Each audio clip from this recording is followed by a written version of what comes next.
Assalamualaikum warahmatullahi wabarakatuh.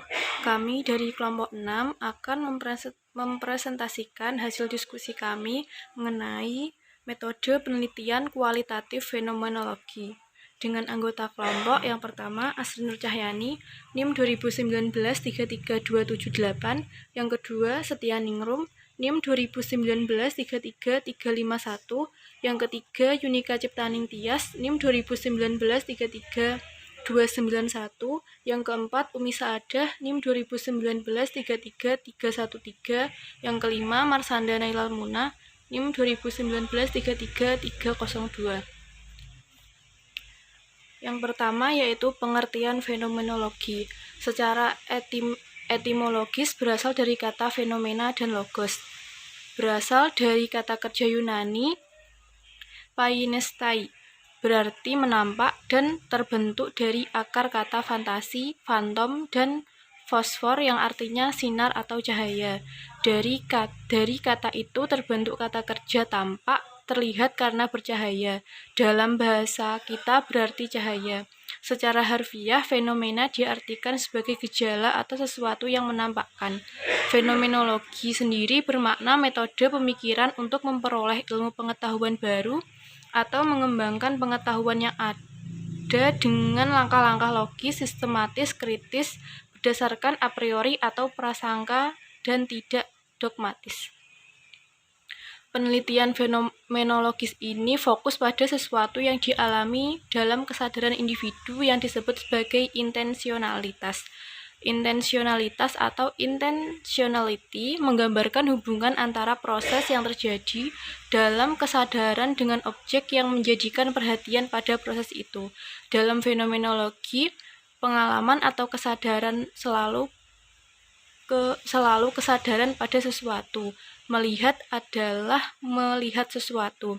Mengingat adalah mengingat sesuatu. Menilai adalah menilai sesuatu. Selanjutnya, mengapa melakukan studi fenomenologi? Karena studi fenomenologi memiliki kelebihan, yaitu pengalaman yang tersembunyi dalam aspek filosofi dan psikologi seorang individu dapat terungkap melalui narasi, sehingga peneliti dan pembaca seolah dapat mengerti pengalaman hidup yang dialami oleh subjek penelitian. Tujuan dari penelitian fenomenologi yaitu untuk mereduksi pengalaman individual terhadap suatu fenomena ke dalam deskripsi yang menjelaskan tentang esensi universal dari fenomena tersebut. Biasanya, fenomenolog berupaya untuk memahami esensi dari suatu fenomena. Menurut Creswell, contoh esensi universal dari suatu fenomena yang cukup mudah dipahami yaitu duka cita. Duka cita memiliki esensi universal sehingga sangat mungkin diteliti secara fenomenologis. Selanjutnya, prosedur riset pendekatan fenomenologis. Yang pertama, peneliti memastikan rumusan masalah yang dibuat itu relevan untuk diteliti menggunakan pendekatan fenomenologis.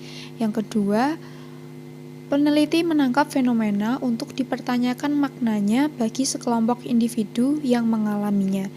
Yang ketiga, peneliti sejauh mungkin meninggalkan pengalaman pribadinya terkait dengan fokus penelitian. Yang keempat, data berupa narasi deskriptif yang nanti dikumpulkan dari cerita individu yang mengalami fenomena yang sedang diteliti. Yang kelima, data ditranskrip dengan merujuk pada rumusan masalah. Peneliti melakukan coding, clustering, labeling secara tematik, dan interpretasi. Yang keenam, masing-masing tema yang muncul dalam proses analisis tersebut mengandung narasi verbatim. Analisis data. Nah, data dari fenomena sosial yang diteliti dapat dikumpulkan dengan berbagai cara. Yang pertama, observasi, dan yang kedua, interview. Interview, baik interview mendalam atau in-depth interview. Data yang diperoleh dengan in-depth interview dapat dianalisis dengan interpretative phenomenological analysis.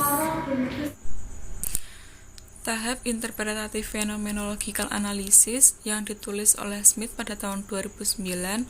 Yang pertama ada reading and rereading, lalu yang kedua initial nothing, yang ketiga developing emergent terms, Yang keempat, searching for connection across emergent themes. Yang kelima, moving the next case. Lalu yang terakhir ada looking for pattern across case. Yang pertama, reading and rereading. Bentuk kegiatan pada tahap ini adalah menuliskan transkrip interview dari rekaman audio ke dalam transkrip dalam bentuk tulisan. Dalam memulai proses ini, peneliti harus beranggapan bahwa setiap kata yang dikemukakan oleh partisipan merupakan hal yang perlu dianalisis.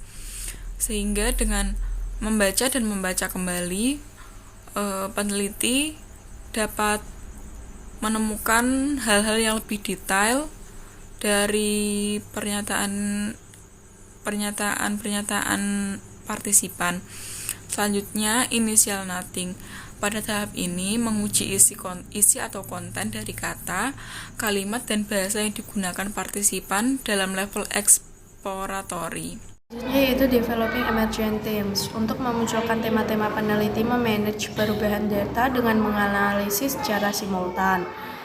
Selanjutnya, searching for connection across emergent themes, yaitu mencari hubungan antar tema-tema yang muncul. Selanjutnya, moving the next cases. Tahap analisis 1-4 dilakukan pada setiap satu kasus atau partisipan, dan yang terakhir yaitu looking for patterns across cases, yaitu mencari pola-pola yang muncul antar kasus atau partisipan.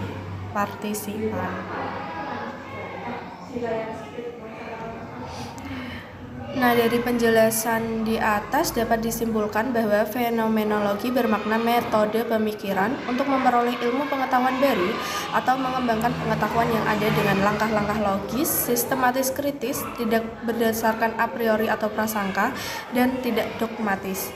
Fenomenologi sebagai metode tidak hanya digunakan dalam filsafat, tetapi juga dalam ilmu sosial dan pendidikan. Sekian dari kelompok kami. Bila ada salah kata mohon dimaafkan. Wassalamualaikum warahmatullahi wabarakatuh.